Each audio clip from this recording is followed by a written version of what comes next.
Hey Year 10, welcome back to my channel. We're on Act 3, Scenes 1 to 2 today. So let's start with a summary. So, this is quite an important scene. Macbeth has just been crowned king, and Banquo stands alone to contemplate how this follows the witch's prediction. He has suspicions about Macbeth's role in Duncan's death and considers his own part of the prophecy that he will father many kings. Macbeth and Lady Macbeth, with lords and attendants in tow, interrupt Banquo's reflections. They call him their chief of guest and ask how long he plans to stay with them. Banquo tells them he and Fleance plan to leave the castle in the afternoon to go riding, but he promises to return in time for the banquet. Before Banquo leaves, Macbeth adds fuel to the rumours about Malcolm and Donalbain, saying they have lied their ways into the courts of England and Ireland. After Banquo departs, Macbeth has two new visitors at the gate. While he waits for them to enter, he considers Banquo's part of the witch's prediction, that Banquo's descendants will rule Scotland. This stirs envy in Macbeth. Furthermore, Banquo, if he has guessed the truth, may present an immediate threat. The solution arrives in the form of Macbeth's visitors, two murderers that Macbeth hires to kill Banquo and Fleance on their return home at night. So now let's analyse this.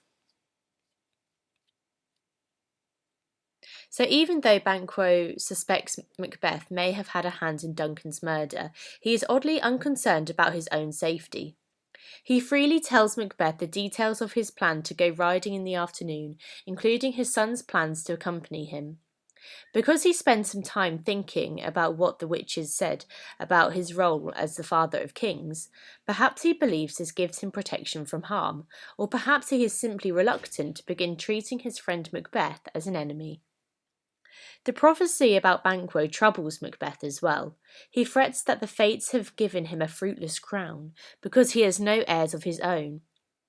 He feels cheated by the possibility that he has taken the throne only to have it taken from him by one of Banquo's descendants. Because he does not know how Banquo's descendants might get to the throne, he feels threatened. Furthermore, Macbeth reflects that if the prophecy about Banquo is fulfilled, it means he has committed murder and imperilled his soul only for the benefit of Banquo's descendants. And Banquo, by guessing the truth, may present an immediate threat. In hiring the murderers to kill Banquo, the full extent of Macbeth's change is revealed. So this next bit is pretty important. Although he is increasingly horrified by his own acts, his behaviour becomes even more rash. Before and even after killing Duncan, Macbeth experienced periods of doubt and deliberation about the act and needed his wife to press him forward. In dealing with the murderers, he experiences no hesitation and does not consult his wife, instead letting his ambition guide him completely.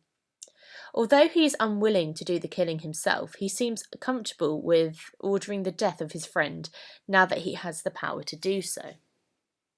Cool. So that is scene 1. Now we can go on to scene 2, which is a much shorter scene.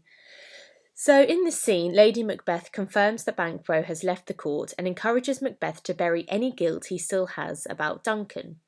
He counters by describing his fears about Banquo and Fleance. He hints to her that the plans to eliminate the threats they present, but he will not tell her more until the deed is accomplished. So Lady Macbeth's role in her marriage has changed somewhat. Her comment as she waits to speak to Macbeth shows that they are not entirely happy now that they have the crown. But her interpretation of his moods also show that the two are communicating less. She once again tells him to stop worrying about Duncan's murder, which is not what Macbeth is worried about at this point. He does reveal to her that his preoccupation is more about the threat that Banquo poses to their position, but he does not share the details of his plans. This secrecy, although it is thin, represents a departure from their previous relationship in which they made plans together. Okay, so that's basically it from me for today. Tune in soon to see summaries and analysis of Act 3, Scenes 3 and 4, which will be very exciting. And don't forget to like and subscribe. Thanks.